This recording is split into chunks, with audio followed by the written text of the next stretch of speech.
Just don't get me started on scalpers, it just pisses me off, to be honest.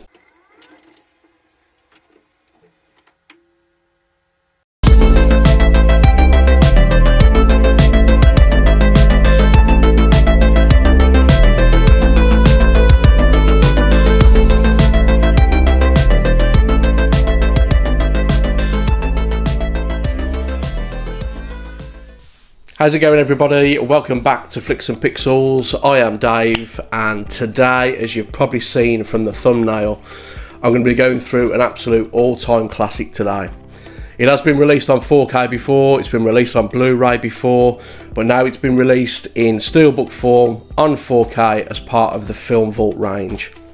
And that film is Scarface. Yes, an all-time classic. Directed by Brian De Palma, it stars Al Pacino and Michelle Pfeiffer, and it's been a little bit controversial, this Film Vault range, I'm not going to lie to you. A lot of people have been pre-ordering the range and they've had their pre-orders cancelled. Some retailers have kind of emailed them and said, sorry, shouldn't have took your order. And there's a lot of angry people online. I don't quite know what's happened. Maybe retailers have kind of oversold what stock allocation they were going to be getting, but either way, it's not good. Have scalpers got hold of them? Probably. That's what usually happens. Scalpers get hold of them, they sell them for a shit ton of profit, and then everybody that genuinely wants them loses out. And then the people that missed out originally are paying over the odds online. Just don't get me started on scalpers, it just pisses me off, to be honest. But I've just pre-ordered the ones that I wanted. A lot of people have pre-ordered them all, but I'm not fussed for the whole range, just some of it. The releases that are going to be on this label are 2001: A Space Odyssey, Scarface, Goodfellas, Apollo 13, Blade Runner, Shawshank Redemption, and Jaws. So I haven't pre-ordered all of them, I've just pre-ordered the ones I wanted. Fingers crossed I get them, so I'm not going to tell you which ones they are, just in case I don't, but you know, you never know. So what I'm going to do today, guys, I'm going to take you through an unboxing of this, and then we're going to bring it back up top, and I'll talk about the 4K transfer and how the film sounds. So, are you ready?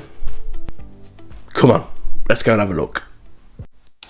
Okay, so here we go with Scarface on 4K in this Film Vault Steelbook edition.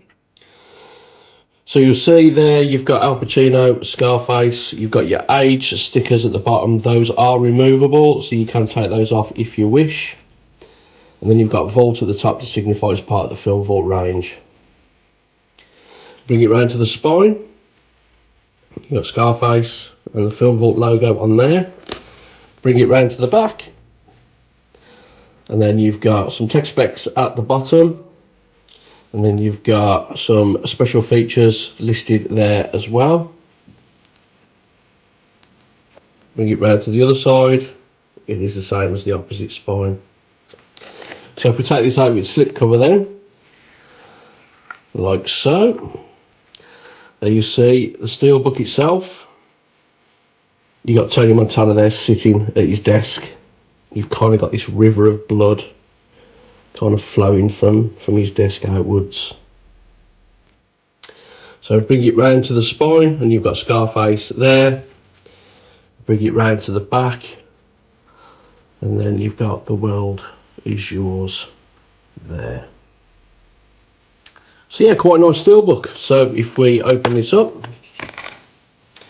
firstly you're greeted with your discs. So if we take the 4K disc out first, that is the artwork on that disc. Put that to one side. And then you have your Blu-ray as well. So just slide that out there. And that is the disc design for the Blu-ray. And then inside you will see that iconic scene at the end with Tony Montana. Yeah, some nice artwork inside there. I like that. So that's it then, guys. That is Scarface Film Vault Steelbook Edition on 4K. And yeah, I really like that. So let's go back up top and let's talk about it. So there we go, we are back up top, and that was my unboxing of Scarface on 4K. And the Steelbook itself, it's okay, it's quite nice. It isn't the most extravagant Steelbook. It is just a matte finish there's no spot glossing or anything on there, but it's faithful to the Film Vault range, and that is exactly what they were going for. The artwork's very nice on there, I do like that, but in terms of Steelbook design, it is very, very basic. But as I say, they're going for that Film Vault kind of design, and yeah, it's okay, it's quite a nice Steelbook overall. In terms of the transfer then, the last time I watched this film was on Blu-ray back in 2011. That Blu-ray was just a bit of a shit show in terms of its transfer. There's elements of DNR, the grain was inconsistent, and there was a lot of soft shots in there as well. I am jumping straight from that Blu-ray to this 4K. This has been released on 4K a while now in other editions. There is a standard edition of this as well, but I never kind of got a chance to pick it up. So this is my first time watching it on 4K.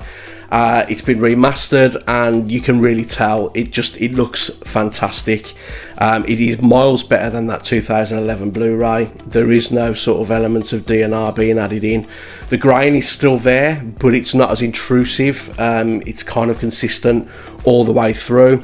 The colours in this film look fantastic. The HDR10 implementation, it's not over punched. They've really done a good job with this, and it adds sort of vibrancy to the lighting where it's needed. And yeah, the HDR10 on this they've done an excellent job with, and the detail is phenomenal at times. Close-up shots look great, and yeah, shadow detail is excellent as well. But overall, I'm very pleased with the 4K transfer on this. And as I say, there is some parts in this film where the detail looks absolutely incredible. There's still some soft shots in there. There's going to be because of the age of the film. But overall, what they've done with this, it is a completely different experience to what I watched in 2011 on that very, very underwhelming Blu-ray. In terms of the sound, it comes with a DTS-X mix, and it also comes with a DTS HD 2-channel mix as well. I'm not going to lie to you, I really enjoyed the 2-channel mix. That is how I watched the majority of this film. The DTS-X is good, don't get me wrong, but there was almost like a bit of an authenticity with watching this in the DTS HD 2-channel mix, and I really enjoyed it. But I suppose it's down to personal preference, I guess. This isn't going to test your sound system if you do put it onto the DTS-X. It sounds great, but it's not going to be an all singing, all dancing experience on your sound system. But as I say, it's going to be down to personal preference. I actually really enjoyed watching this in the 2-channel mix. It was, as I say, an authentic experience. So that is it for today, guys. If you did like what you saw today, please give the video a thumbs up. I really do appreciate it. And if you would consider subscribing as well, that would really help me out.